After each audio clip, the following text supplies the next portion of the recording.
Hi, I'm Reverend Wendy Craig-Purcell here at the Unity Center in San Diego. Thank you so much for watching today.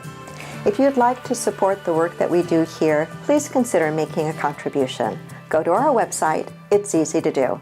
Thank you in advance for that contribution. We've been on a journey together for the last few weeks, a journey in which I've shared with you some guiding principles. We started with the idea of questioning the status quo as an important spiritual guiding principle, where we do not settle for things when they are wrong, that we stand for what is right, and that we have boldness and courage to work for what is right. We talked about the importance of confidence with humility, confidence with the teachable energy, that we trust that we are capable of so much more than we've ever attempted to do. And we can trust in that because we know that there is a presence and a power of God within each and every one of us. And then last week we looked at the importance of remaining a student always, and that's a certain attitude, a certain mindset with which we choose to approach one another and in which we choose to approach life, that we recognize that there is always the opportunity for us to learn and grow. And we may not always like the lesson, and we may not always like the teacher that it's coming through, but that doesn't change the fact, the truth, that there's always yet more for us to learn and to become. And today I want to wrap up this series with the idea of beyond myself. Beyond myself. Say that with me. Beyond myself. Beyond myself. Our mission in this center is transforming lives and healing our world. And we look at both of those as equally important and as actually being a continuum. That most of us come into this teaching because there's something that doesn't feel quite right in our lives or in our relationships, and we're looking for answers. We're looking for a way to grow. We're looking for a way to create a happier, better life for ourselves. But our teaching cannot and must not end there. For our teaching isn't just about getting our lives together and getting our lives to work better.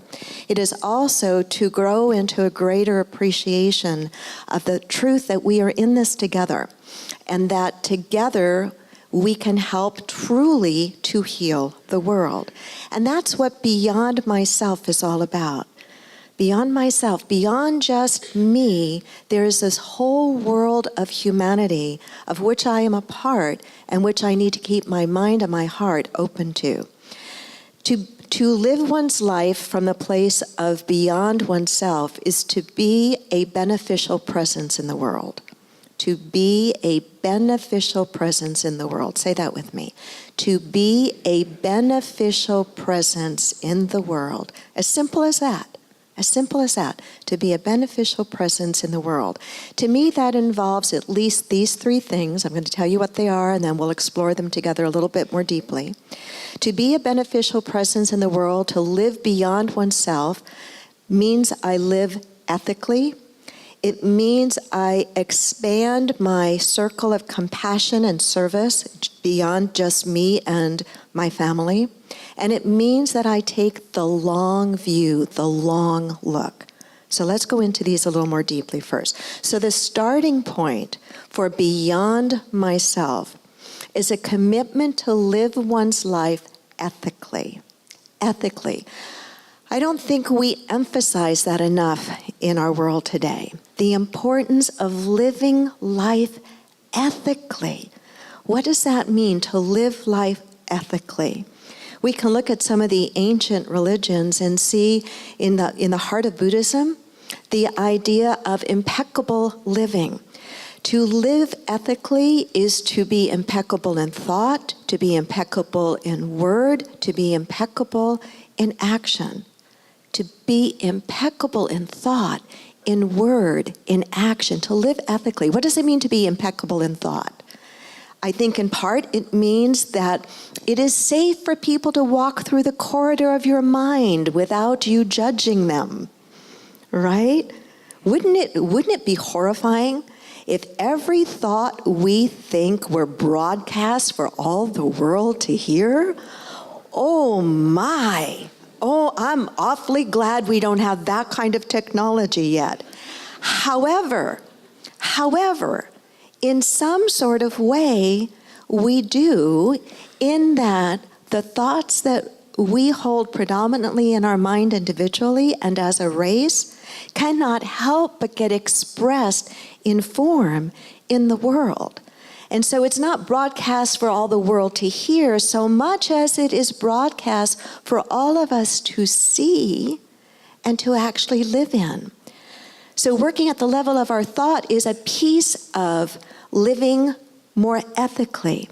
Jesus talked about the importance of consciousness and talked about the importance of thought. He said, it's not enough just not to commit adultery. He was using this as an example. He says, if you look with lust at a woman, you have already committed adultery. I don't think he was speaking only of the idea of adultery. I think what he was speaking to is far deeper and more important and pervasive, in that we must continue to work at the level of consciousness, not just behavior, but consciousness. To live ethically is to be impeccable in our word, to be honest, to be impeccable with our word. In the 3,000-year-old Hindu Vedas, sacred speech was seen as a primal force. Sacred speech. I love one of the practices that comes out of the Quaker teaching, and that when Quakers gather in a meeting, they don't call them Sunday services, they're meetings, and when they gather in a meeting, anybody can speak as long as when you speak, you are improving upon the silence. Take that in for a moment. It might become a more quiet world, right? If we only spoke when we could improve upon the silence. And to me, any honest speech, any sacred speaking improves upon the silence. And then it's to be impeccable in our actions. Impeccable in our actions. The 2,400-year-old physician's oath begins with the idea, first do no harm. First, do no harm. What a different world we would be creating, right? In our homes, in our communities, in our schools, in our businesses, if we held ourselves to this high ethical standard. First, do no harm. And then at the heart of the world's religions is the idea that it's not really enough just not to do any harm. That we need to do what? Good, that we need to do good. So getting beyond ourselves has got to be grounded in a commitment to living ethically. And I would dare say that every one of us in this room, myself included, can look at how can we improve in that even just a little bit in our lives. Even just a little bit. Because every tiny improvement builds upon itself and has a cumulative effect. The second, if you remember, was the idea of expanding your circle of compassion and service. Expanding your circle of compassion and service. Say that with me. Expanding your circle of compassion and service. It means that we don't stop with just caring about and serving our families and our friends. We're expected to do that. And it also means that we don't just serve and hold and act compassionately toward those who look just like us. I want to go back to that quote that I had found and shared with you earlier, because I really thought it was a very beautiful, nuanced way of looking at this idea of expanding our circle of compassion and concern. The most important service to others is service to those who are not like yourself. Service to those who are not like yourself. To expand our circle of compassion and caring, our compassion and service, is to say and to recognize that we are not a human race. I wish we could eliminate that phrase from our vocabulary forever. What is a race about? Winning. And winning almost at all costs and getting there when? First. Is that the way we want to look at one another? Do I want to look at you as a competitor or as an obstacle in my way? I don't want to look at you that way, and I don't want you to look at me that way. I want us to look at each other as one human family. As one human family. Now, I know that families come in all shapes and all sizes, and there's dysfunctionality in all families. But usually in family is the intention to care, the intention to nurture, the intention to support. We are not our brother's keeper. That's a question in the Bible. Am I my brother's keeper? And the answer is no, you're not your brother's keeper. You are your brother. You are your brother. You are your brother. Let me read these words from Albert Einstein. A human being is a part of a whole called by us universe, a part limited in time and space.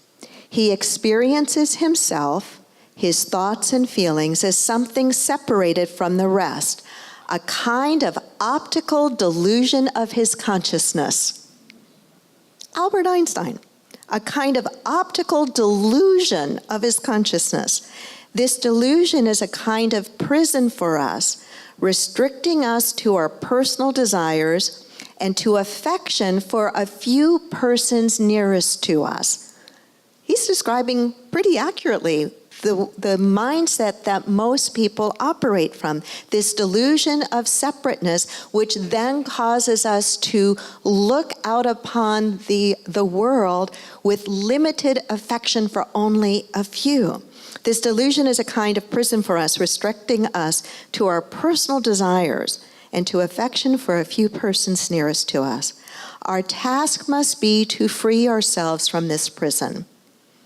Our task must be to free ourselves from this prison by widening our circle of compassion to embrace all living creatures and the whole of nature in its beauty. Breathe into that for a moment. Something to aspire to, something to hold as our vision, something to work toward day by day in whatever way we can. This kind of compassion is engaged compassion. It moves us out. It moves out of simply being a feeling into some form of action. Engaged compassion. So it's not just, I feel for you, I empathize, I care, I see your hurt, and then I walk away. It's, I see that. I can feel that. Let me see what I can do in some way to make a difference. In some way. It is so easy for us to get discouraged because we don't feel like we can do enough, so we don't do anything, or we do very little.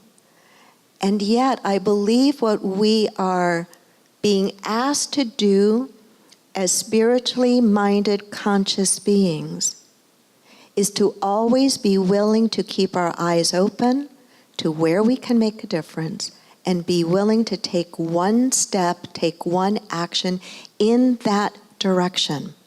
Albert Schweitzer said, I don't know what your destiny will be, but one thing I do know, the only ones among you who will be really happy are those who have sought and found how to serve. We have an expression in metaphysics, and the expression is no private good. Say that with me. No private good. What does that mean? No private good means that what I intend for others comes right back to me. Comes right back to me. The Buddha said, whatever you do for others, you are doing for yourself as well. No private good. When I extend myself in action or kindness or compassion to another, I'm not in any way depleting myself. I am experiencing the very thing that I am attempting to share. I can't hold a prayer of loving kindness for you without being benefited myself in the process, even though that's not the motivation.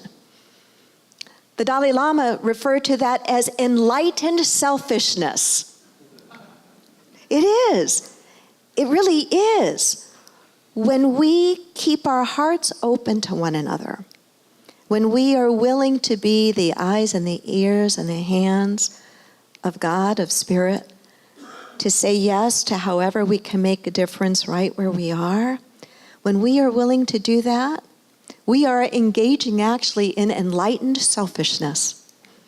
Here's what I know about active compassion. Number one, when done from a pure heart, you will always receive more than you give. Always receive more than you give.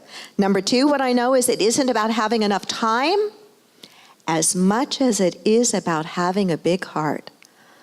Breathe into that one, because there's a lot of truth to that. It is not as much about having enough time, it's about having a big heart. Number three, the world needs you and the difference that you have to make. I'm so glad that we're not the same. I'm so glad that you are way better at a lot of things than I will ever be. And the reverse is also true. I'm so glad that what breaks my heart open and makes me feel sad when I look at the world may not be the same thing that breaks your heart open and makes you feel sad when you look out on the world. Because each of us is looking out and seeing a different part of the world, seeing a different part of our human family. And each of us, out of our own life's experience, our own soul's incarnation, our own strengths and talents and quirkiness and rough spots, is uniquely designed to work in an area, to make a difference in a particular kind of way. What I also know about active compassion is we have to model it to our children. We really have to model it to our children. If you're a parent with children at home, I encourage you to not just look at how many soccer games and all the things that kids are into today that you feel you have to go do, to not fill your calendar so much with all of that that you don't leave any room in it to model for your children being active in the world, making a difference for someone outside of your family.